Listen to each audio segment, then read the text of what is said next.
And is this a fair summary, that there was an announcement by the First Minister that those people Scottish people weren't allowed to travel to Manchester, and people from Manchester weren't allowed to travel to Scotland?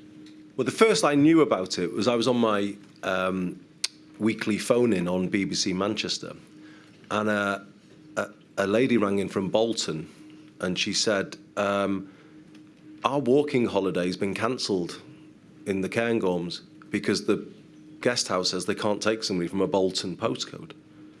So I went back to the office and asked the office to check. And sure enough, we discovered that the Scottish Government had put a ban on Bolton people travelling to Scotland without any notification or information about that. And that was the first I became aware of the issue. Then, if you go forward a few days later, I was actually sitting in my garden the night after England had played Scotland at Wembley in the delayed European Football Championships. And there was a picture of lots of people in the fountain in Trafalgar Square. But underneath that photo was a headline that said, Scottish Government puts travel ban on Salford and Manchester. That's quite a big deal when you're putting a travel ban on.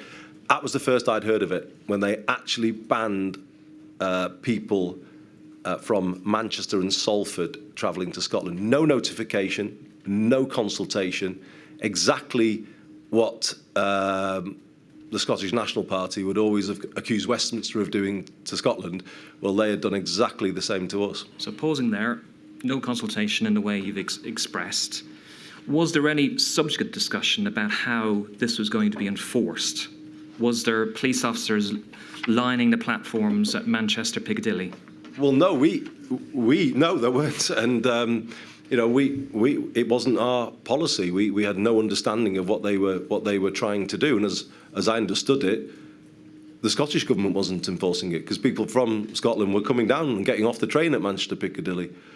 It was bizarre, if I'm honest, and as I say, Michael Gove invited me to the Committee of the Nations, and I had an exchange with the former First Minister at that meeting.